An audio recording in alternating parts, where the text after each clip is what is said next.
जश्न आज़ादी के मौके पर मरहूम सरदार शेर महमूद खान बिलाणी की याद में शानदार मलाखड़ो। वतन अज़ीज़ पाकिस्तान की आज़ादी के दिहाड़े 14 अगस्त जश्न आज़ादी के पुरमसरत मौके पर मरहूम मकफूर खान बहादुर सरदार शेर महमूद खान बिलाणी की याद में सिंध की सकाफ़त रिवायतुनि ऐं मल की रांदि के उजागर करण लाइ एक शानदार मलाखड़ो मुनक़िद कियो वियो। मलाखड़े में टाउन चेयरमैन करमपुर सरदारज़ादा अमीर शिराज अली खान बिलाणी ख़ासि तौर शिरकत कई, जॾहिं त सिंध ऐं पंजाब सां तालुक़ु रखंदड़ नामवर मल पालवनि पंहिंजे शानदार फ़न महारत ऐं ताक़त जो मुज़ाहिरो करे शाकीन खां भरपूर दाद वसूल कयो। मलाखड़े खे ॾिसण लाइ इलाइक़े समेत मुख़्तलिफ़ हंधनि खां वॾे अंग में माण्हू पहुता, जन पालवाननि जी हौसला अफ़ज़ाई कंदे ताड़ियुनि जी गूंज में संदसि शानदार मुक़ाबले खे साराहियो। मल पालवाननि हिक ॿिए सां ज़बरदस्त ज़ोरो आज़माई कंदे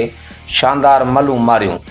जंहिं दौरान खेनि शाइक़ीन तरफ़ां नोटनि जी घोर दाद ऐं इनाम सां नवाज़ियो वियो।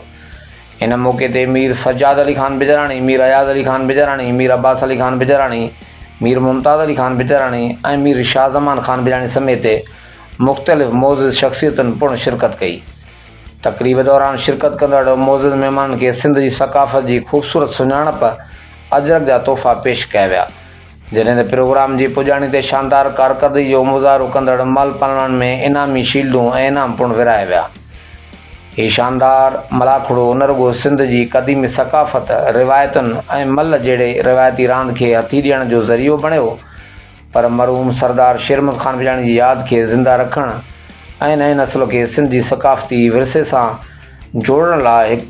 पिणु हिकु ख़ूबसूरत क़दम साबित थियो आहे।